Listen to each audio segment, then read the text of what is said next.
तो हेलो भाई लोग, कैसे हो आप लोग। आई होप कि आप सभी लोग अच्छे होंगे, स्वस्थ होंगे, सुरक्षित होंगे ना। तो चलिए मैं जो है अब मेवाड़ का जो राजवंश है उसको आगे बढ़ाते हैं। और आज की जो है क्लास 2 होने वाली है अपनी मेवाड़ के राजवंश की ना। क्लास 2 है मेवाड़ के राजवंश की, जो है वो क्लास 2 स्टार्ट कर रहा हूँ मैं ना। पार्ट 2 है मतलब, है ना। पार्ट 2 स्टार्ट होने वाला है। तो देखिए, मैं आपको बता दूं कि मैंने 3 शासक पहले पढ़ा दिए थे। अब जो मैं पढ़ा रहा हूँ इनका नाम है तेज सिंह, है ना। क्या नाम है? तेज सिंह। तेज सिंह, है ना। तेज सिंह नाम है। और इनकी जो एक रानी थी जैतल देवी, है ना। जैतल देवी, है ना। जैतल देवी ने चित्तौड़ के अंदर, है ना, चित्तौड़ के अंदर, चित्तौड़ के अंदर श्याम पार्श्वनाथ मंदिर का निर्माण करवाए थे ना। श्याम पार्श्वनाथ, है ना, मंदिर का निर्माण करवाया था। इसमें बस आपको ये ध्यान रखने वाली बात है ना, बस आपको ये ध्यान रखना है। अब इसके बाद जो है अपन नेक्स्ट शासक की तरफ चलते हैं ना। नेक्स्ट शासक की तरफ चलते हैं। मैं इसको हटा रहा हूँ, है ना। देख ले, इसमें इतना ही है बस, इसमें कुछ ज़्यादा पूछते नहीं है। बस आपको ये मंदिर के बारे में पूछ सकते हैं ना। तो ये मंदिर को आप याद रख लेना, मंदिर को याद रखें, मंदिर को याद रखें। तो देखिए, अब आ गए अपने रतन सिंह, है ना। रतन सिंह, रतन सिंह, ठीक है। शासनकाल था इनका 1302 से 1303, है ना, ईस्वी। 1302 से 1303 ईस्वी तक, है ना। और आपने कहानी तो सुनी होगी कि अलाउद्दीन खिलजी होता है, पद्मिनी होती है, इन्हें सब पूरी जो कहानी मैं आपको बता देता हूँ, है ना। आपको पूरी जो है कहानी मैं बता रहा हूँ, है ना। तो पहले आप देख लीजिए, पद्मिनी, है ना, पद्मिनी, है ना। इनके पिता का नाम था गंधर्व सेन। क्या नाम था? गंधर्व सेन, है ना, गंधर्व सेन। माता का नाम था, इनकी माता का नाम था चंपावती, है ना, चंपावती। और ये सिहलदीप की राजकुमारी थी, है ना, सिहलदीप की राजकुमारी थी। क्या थी? सिहलदीप की राजकुमारी थी, है ना। सिहलदीप की जो है वो राजकुमारी थी।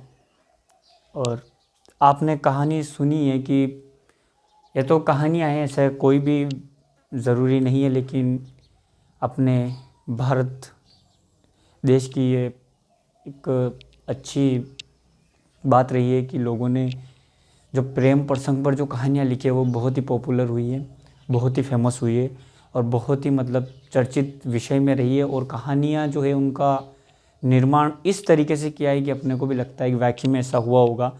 लेकिन बस ये कहानियाँ हैं, कहानियों के सिवा कुछ भी नहीं है ना। ये ऐसा नहीं है कि सही है।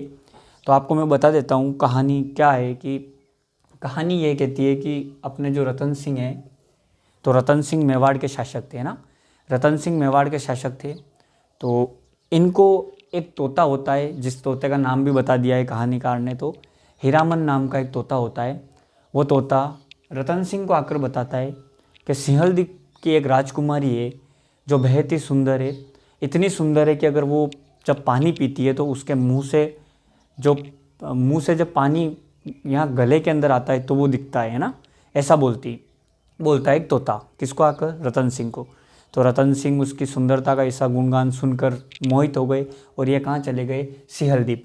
मैं आपको बता दूं, सिहलदीप जो है, सिहलदीप जो है ये वर्तमान जो अभी आप श्रीलंका, सिहलदीप ही जो है वो श्रीलंका है ना वर्तमान का अभी। तो ये जो है राव रतन सिंह श्रीलंका चले जाते हैं और जाने के बाद ये वहाँ रहते हैं।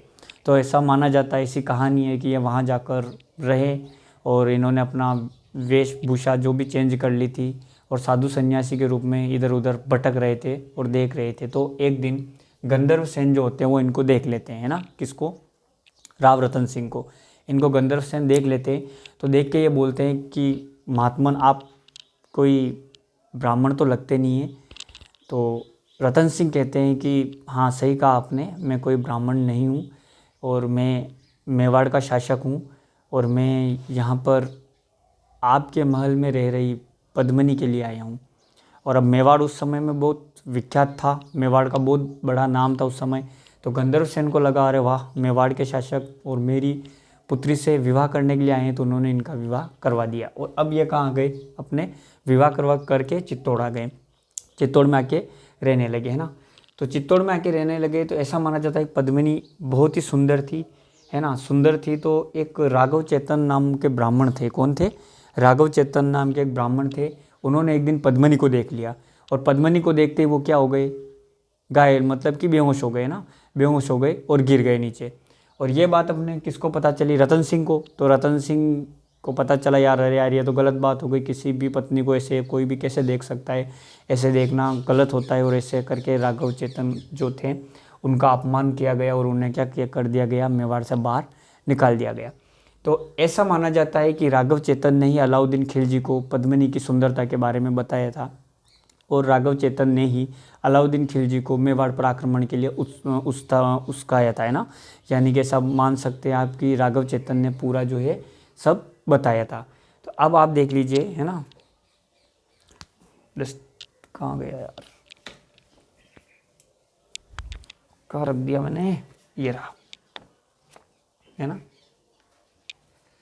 किसने बताया था, तो ये देख लीजिए आप, राघव चेतन, है ना, राघव चेतन नामक एक ब्राह्मण था, है ना,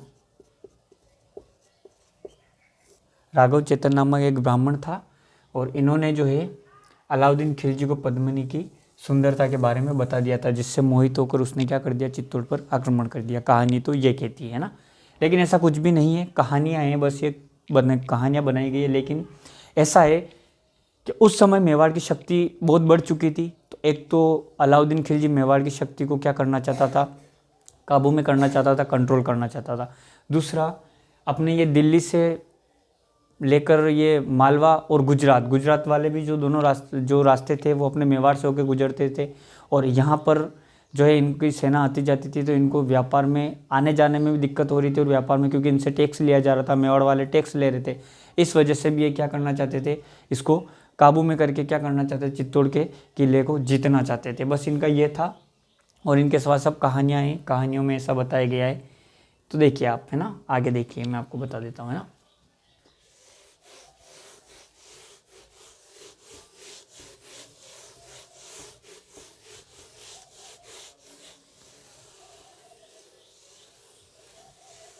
देखिए, ऐसा सुनकर, है ना, जब राघव चेतन नामक ब्राह्मण ने ऐसा बताया तो अलाउद्दीन खिलजी ने 1303 ईस्वी में क्या कर दिया, आक्रमण कर दिया, है ना, आक्रमण कर दिया। अब कहानियाँ तो ये भी कहती है कि 1303 में आक्रमण किया उसने। आक्रमण करने के बाद वो जैसे आने के बाद उसने घेराव डाला। और जब उसको लगा कि चित्तौड़ के दुर्ग की दीवार नहीं तोड़ी जा सकती है और किले के अंदर प्रवेश नहीं किया जा सकता है, तो उसने जो है राव रतन सिंह के सामने संधि का प्रस्ताव रखा। और उन्होंने प्रस्ताव में ये कहा कि हाँ, एक बार अगर मेरे को पद्मिनी का आप चेहरा दिखा देते हैं तो मैं क्या कर लूँगा, अपनी सेना को लेकर लौट जाऊँगा और आक्रमण नहीं करूँगा। तो ऐसा माना जाता है कि रतन सिंह जो है उन्होंने संधि के लिए उनको जो खाने के लिए बुलाया, आमंत्रित किया। और जैसे वो आए और उनको एक दर्पण, शीशा जो होता है ना, कांच, जिसको कांच बोलते हैं, उसके अंदर पद्मिनी की परछाई पड़ी और वो परछाई टकराती हुई पानी के अंदर गिरी। और जो है अलाउद्दीन खिलजी ने उस पानी के अंदर पद्मिनी के चेहरे को देखा था, है ना। कहानी तो ये बताती है। अब देखिए, देखने के बाद रतन सिंह जो है वो अलाउद्दीन खिलजी को बाहर तक छोड़ने के लिए जाते हैं। तभी क्या कर लेता है कि अलाउद्दीन खिलजी रतन सिंह को बंदी बना लेता है और बंदी बना के दिल्ली लेके चला जाता है ना, जहाँ ले जाके इसको बंदी बना देता है रतन सिंह को। अब रतन सिंह को बंदी बना लिया तो उन्होंने शर्त यही रखी कि जब तक पद्मिनी को नहीं भेजा जाता है यहाँ पर, तब तक रतन सिंह को नहीं छोड़ा जाएगा। और ऐसा माना जाता है कि पद्मिनी जितनी सुंदर थी उतनी बुद्धिमान भी थी। तो रतन सिंह के दो सेनापति थे, गोरा और बादल, है ना, गोरा और बादल, गोरा और बादल। तो जो पद्मिनी होती है वो इन दोनों को बोलती है कि अपने रतन सिंह जो है उनको पकड़ लिया गया है, तो अपन सब चलते हैं। और ऐसी बात रखी जाती है कि मेरे साथ कितनी दासियाँ और आएगी, तो 700 दासियाँ आएगी मेरे साथ। कितनी? 700। अब इन 700 को जो है डोली उठाने, डोली में जाती थी दासियाँ भी, तो डोली उठाने के लिए जो है वो कम से कम 4 तो रखने ही पड़ते थे व्यक्ति उठाने के लिए। भाई थक जाते थे तो कोई इधर उधर शिफ्ट होता था कि भाई वह तू उठा ले ऐसे करके, तो 6 से 7 तो लगभग 4200 आदमी तो ये डोली उठाने वाले हो गए। 700 ये लगभग कितनी 5000 की फौज लेकर जो है पद्मिनी कहाँ जाती है? अलाउद्दीन खिलजी के पास जाती है ना। और वहाँ पर जो बोलती है कि एक काम कीजिएगा, खिलजी को बोलती है कि आज के बाद तो मुझे वैसे तुम्हारा होना ही है, तो क्यों ना एक आज की रात और मुझे राव रतन सिंह के साथ रुकना है। किसके साथ? राव रतन सिंह के साथ मुझे रुकना है। तो पद्मिनी जो है वहाँ पर जाती है, राव रतन सिंह के जो पास जो बंदी घर में जो व्यक्ति होते हैं उनको मार के राव रतन सिंह जी को वहाँ से लेकर निकल जाती है। और निकल जाती है तो ऐसा माना जाता है कि बीच में जो लड़ाई होती है उसमें गोरा काम आ जाता है ना, यानी कि गोरा मारा जाता है, गोरा मारा जाता है। और बादल जो है ये क्या कर लेते हैं कि मतलब चित्तौड़ दुर्ग में आ जाते हैं। और चित्तौड़ दुर्ग में आने के बाद सब पूरी जनता को उन सबको कहाँ शिफ्ट कर देते हैं? चित्तौड़ के अंदर शिफ्ट कर देते हैं। और दरवाजे गेट जो होते हैं वो बंद कर देते हैं। और अब अपने चित्तौड़ के अंदर सब रह रहे हैं। पहले चित्तौड़ बहुत विख्यात था। चित्तौड़ के अंदर बहुत सारे ऐसा बोले जाते हैं कि 84 लगभग छोटे बड़े तालाब है अंदर, तो सिंचाई वगैरह खेती वगैरह सब कहाँ की जाती है, यानी कि लिविंग पोर्ट है अपना चित्तौड़, है ना। तो चित्तौड़ के अंदर खेती भी की जा सकती है। जनसंख्या आराम से 30,000 के आसपास जनसंख्या उसमें रह सकती है, आज भी रह सकती है। उसके अंदर खेत है, खेत से खेती की जा सकती है। और ऐसा माना जाता है कि अभी भी वहाँ पर 20 से 22 जो है वो लगभग तालाब और नदियों का जो पानी वगैरह इकट्ठा करने का जो है वो मिल सकता है आपको, यानी बड़े बड़े तालाब है जिससे क्या की जा सके? सिंचाई की जा सके, है ना। तो देखिए ऐसा माना जाता है। फिर क्या है कि अपना जो कौन आ जाता है, इनका पीछा करते करते खिलजी को बहुत बुरा लगता है कि हमारे साथ धोखा हो गया। तो खिलजी जो है वो आता है और आने के बाद क्या कर लेता है? खिलजी आता है और खिलजी आने के बाद चित्तौड़ दुर्ग का 8 महीने का घेराव डाल देता है। कितने महीने का? 8 महीने का घेराव डाल देता है। 8 महीने का घेराव डालने के बाद अब जनता और शासक जो भी थे राव रतन सिंह, इनको लग गया था कि अब ये युद्ध, हमें युद्ध लड़ना ही पड़ेगा। और युद्ध लड़ा तो जा नहीं सकता, क्योंकि सामने 1 लाख की फौज है और अपने पास 10 से 15 हज़ार सैनिक है। तो आपको पता है हारना तो तय है। अब जो ऐसे युद्ध जिनमें लगे हाँ हार तो तय है, उसमें किया जाता है साका। क्या किया जाता है? साका किया जाता है ना, साका किया जाता है। देखिए मैं आपको पूरा यहाँ समझाता हूँ। तो क्या किया जाता है कि डाल दिया जाता, मतलब कि घेराव डालने के बाद क्या होता है? घेराव डाल दिया गया तो अब क्या होता है कि घेराव डालने के बाद अनाज का सब पानी वगैरह, अनाज वगैरह सब ख़त्म होने लगे। और वहाँ पर जो जनता थी वो भी, उनको भी लग रहा था भूखे प्यासे तो मर नहीं सकते अंदर।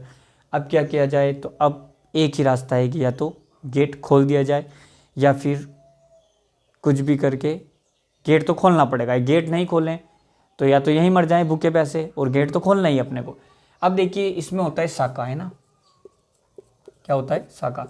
देखो साका एक अपने बहुत ही एक अच्छा उदाहरण, ये अच्छा उदाहरण मिलता है कि साका जो है वो इसलिए किया जाता था क्योंकि महिलाओं को क्या कर दिया जाता था कि जो भी दुश्मनी सेना होती थी वो जीत लेती थी और उसको कहाँ ले जाती थी? दिल्ली। और दिल्ली ले जाके दासी बना के रखती थी या फिर ऐसे इधर उधर बेच देते थे। तो इससे अच्छा क्या है कि, और पहले की इससे अच्छा तो यही है कि भाई हम खुद ब खुद ही मर जाएं, मिट जाएं, ताकि ऐसा हमें दिन देखने को नहीं मिले। तो पहले की स्त्रियाँ होती थी वो बहुत ही गुणवान तो होती थी, उसके साथ साथ उनका एक ये भी होता था कि हम बस हमारे पति के ही हैं, उसके सिवा किसी और के नहीं है।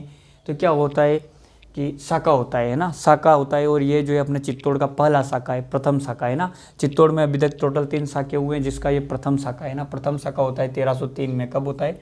1303 में प्रथम साका, है ना। प्रथम साका कब होता है? 1303 में। चित्तौड़ का प्रथम साका 1303 में होता है। देखिए साके का मतलब ये होता है कि एक तो होता है जौहर, है ना, इसमें भी दो पार्ट होते हैं, एक होता है जौहर, है ना, और एक होता है केसरिया। क्या होता है? केसरिया, है ना। महिला जो करे वो तो जौहर, पुरुष जो करे वो केसरिया, है ना। आप इस बात को तो समझते होंगे, केसरिया। तो पद्मिनी ने अपनी 1600 रानियों के साथ क्या किया? जौहर किया, है ना। पद्मिनी और 1600 रानी, है ना, रानियां के साथ क्या किया? जौहर किया। और इधर अपने केसरिया किया रतन सिंह, और रतन सिंह के दो सेनापति थे ना, गोरा और बादल। कौन थे? गोरा बादल, है ना, गोरा और बादल। इन्होंने क्या किया? केसरी किया। अब देखिए आप, केसरिया जब होता है तो पहले महिलाएं जो है वो जौहर करती है, और ये जो सब है केसरिया कपड़े पहनते हैं, और केसरिया पाग वगैरह सब पूरे केसरिया पहन के क्या करते हैं? युद्ध लड़ने के लिए जाते हैं।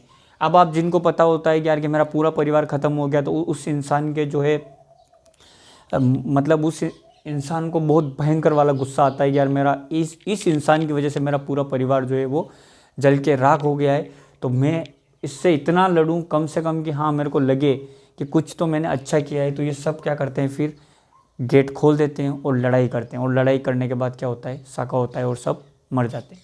अब अलाउद्दीन खिलजी जैसे ही दुर्ग के अंदर देखता है, और अलाउद्दीन खिलजी सोचता है कि मेरे को पद्मिनी रानी वगैरह सब मिल जाएगी, लेकिन कुछ नहीं था वहाँ, बस था तो राख का ढेर, है ना। राख उड़ रही थी, और अलाउद्दीन खिलजी ऐसा दृश्य देखकर अलाउद्दीन खिलजी बहुत क्रोधित हो जाता है, और अलाउद्दीन खिलजी क्या करता है कि अपने चित्तौड़ दुर्ग में 30,000 जो जनताएं रह रही थी, निर्दोष जनताएं, उनको नरसंहार करवाता है। 30,000 जो जनता थी उसको कटवा डालता है, मार देता है ना। और उसके बाद क्या कर देता है कि चित्तौड़ जो दुर्ग है वो अपने बेटे खिज्र खान को सौंप कर वहाँ से दिल्ली चला जाता है ना। तो देखिए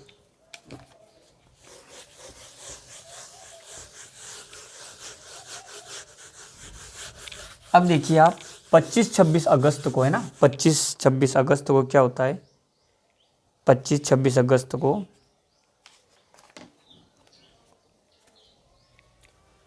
25-26 अगस्त 1303 अलाउद्दीन खिलजी का क्या हो जाता है?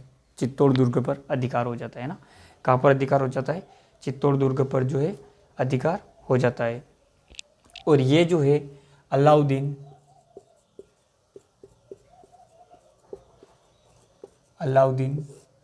अपने बेटे, है ना, खिज्र खां, बेटे का नाम था खिज्र खां, है ना, खिज्र खां को एक किला सौंप देता है, और चित्तौड़ का नाम बदल कर देता है खिजराबाद। चित्तौड़ का नाम बदल के क्या कर देता है? खिजराबाद, है ना, खिजराबाद नाम कर देता है। ठीक है, देखो खिजराबाद है ना, यानी कि आबाद, है ना, लगा हुआ ना, आबाद, खिजराबाद, यानी कि मैंने जिस दुर्ग को और जिसमें जनसंख्या वगैरह सबको क्या कर दिया है? बर्बाद कर दिया है, अब मेरा बेटा उसको क्या करेगा? आबाद करेगा, है ना। ऐसा बोला जाता है कि खिज्र खान को इसीलिए उसका क्या बनाया गया? उस चित्तौड़ का नाम बदल के सॉरी क्या किया गया? खिजराबाद किया गया, है ना। अब यहाँ देखिए कि खिज्र खान, और इसकी जानकारी हमें एक अभिलेख दे रहा है, दाइबी पीर का अभिलेख, है ना। किसका? दाइबी पीर, एक दरगाह है दाइबी पीर, उसका जो एक अभिलेख है, वो अभिलेख जो अपने को क्या दे रहा है? इसकी जानकारी दे रहा है कि अलाउद्दीन खिलजी ने इसका नाम बदल कर क्या कर दिया था? खिजराबाद कर दिया था, है ना। और ये जो अभिलेख लगाए गए, ये अभिलेख लगाए गए अपने 1325 ईस्वी के अंदर, है ना। ये अभिलेख जो लगाए गए 1325 के अंदर लगाया गया है, 1325 के अंदर ये अभिलेख लगाए गए, है ना। चलिए आगे देख लीजिए।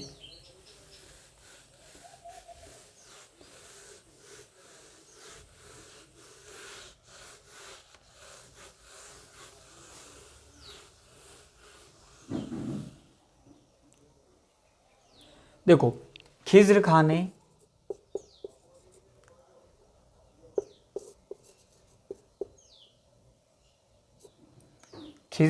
है ना, एक मिनट रुकना, अच्छा ही लिखो यार। खिज्र खान ने अपने चित्तौड़ के पास नदी पड़ती है, गंभीरी नदी, है ना,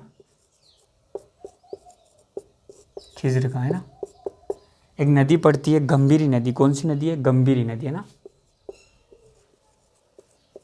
गंभीरी नदी।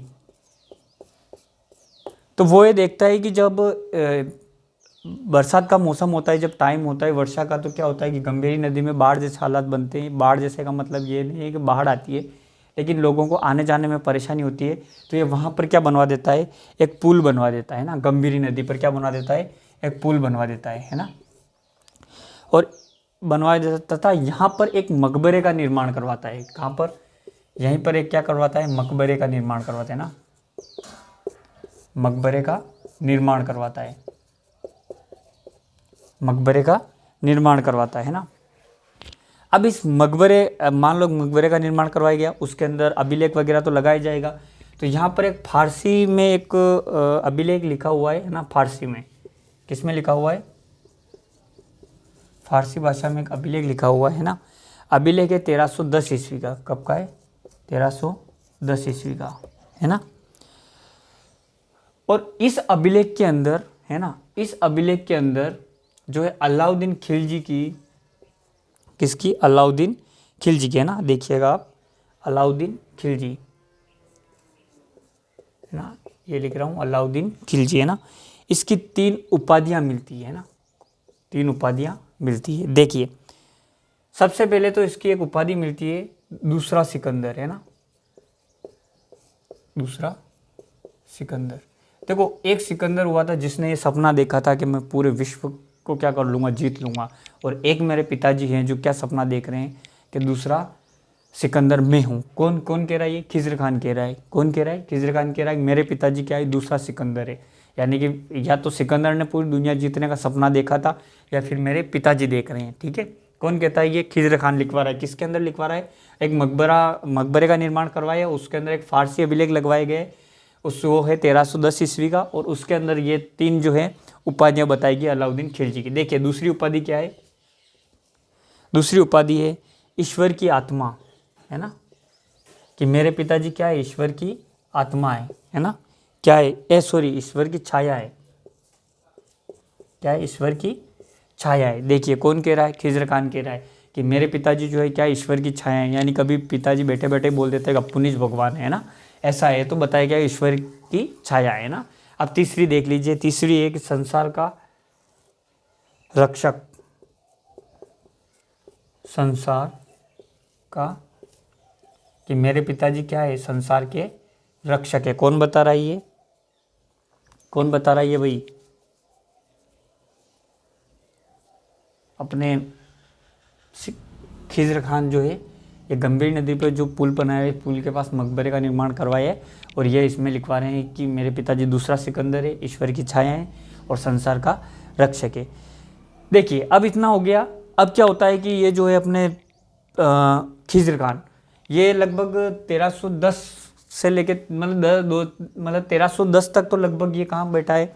चित्तौड़ के अंदर ही बैठा है। क्यों? क्योंकि इसने क्या लगाया? अभिलेख लगवाए यहाँ पर। 1310 तक तो ये यहीं बैठा है। और कब जीता था? 1303 में है ना, 1303 में जीता था। अब यहाँ पर खिज्र खान का जो है ना मन लगना बंद हो गया, यानी इनको मन नहीं लग रहा था अब यहाँ पर। तो इन्होंने पिताजी को मैसेज किया गया यार कि पिताजी मेरा यहाँ तो मन लग नहीं रहा है, और बहुत दिन हो गए मैंने आपके देखा भी नहीं और देखने की इच्छा भी है, तो क्यों ना मैं ये छोड़ के, किला छोड़ के आ जाऊँ। तब जो है वो अलाउद्दीन खिलजी बोलते हैं कि चलो ठीक है, मैं एक अंकल को भेज रहा हूँ। और अंकल का नाम था अपने मालदेव सोनगरा है ना। और इनको बड़ी बड़ी मूछें थी, इसलिए इनको बोला जाता था मूछाला मालदेव है ना, ये बोला जाता था। तो खिज्र खान ने कहा कि ठीक है, लेकिन मैं उन अंकल को पहचानूंगा कैसे? तो बोला कि अंकल जी के क्या है? बड़ी बड़ी मूछें हैं, तो आप उनसे पहचान लेना कि अपने जो है इन अंकल जी को चाबियाँ दे देना और तुम वहाँ से आ जाना है ना। तो ये अंकल जी जो है कौन थे? मालदेव सोनगरा थे है ना। ये वही है जो कानड़ देव सोनगरा के क्या थे? भाई थे है ना। जो जालोर वाला जो हुआ था ना, उसके अंदर जो कानड़ देव जो ये भाई थे उनके। और उनके बाद क्या हुआ कि वहाँ तो सबको मार दिया था इन्होंने, इसने अलाउद्दीन खिलजी ने, लेकिन इनके भाई से बच गए और इनसे संधि हो गई थी, तो ये इनके साथ रहने लग गए थे। तो इसीलिए चित्तौड़ का जो किला है किसको दे दिया गया कालांतर में? अपने मालदेव सोनगरा को ये जो किला सौंप दिया गया। अब इससे आगे अपन पढ़ेंगे कल। तो आपको क्लास कैसी लगी? अगर आपको क्लास अच्छी लगी हो तो आप प्लीज़ क्लास को सब्सक्राइब करें। मैं आपको ऐसे ही पढ़ाता रहूँगा और आप भी ऐसे ही पढ़ते रहें। अगर आप नोट्स चाहते हैं तो नोट्स अगर बनाना चाहते हैं तो मुझे कमेंट ज़रूर करें। नोट्स के मेरे को अभी तक कोई कमेंट मिला नहीं है, लेकिन मैं ऐसे ही पढ़ाना चाह रहा हूँ। अगर आप पढ़ना चाहें तो आप पढ़ सकते हैं। अच्छा, आपको समझ में आ रहा है कि नहीं आ रहा है, कमेंट ज़रूर करें। और हो सकता है जितना चैनल को सब्सक्राइब करें और वीडियो को शेयर करें। जितना शेयर करोगे उतना ही ये बच्चों तक पहुँचेगी और बच्चे इससे कुछ ना कुछ सीखेंगे। धन्यवाद।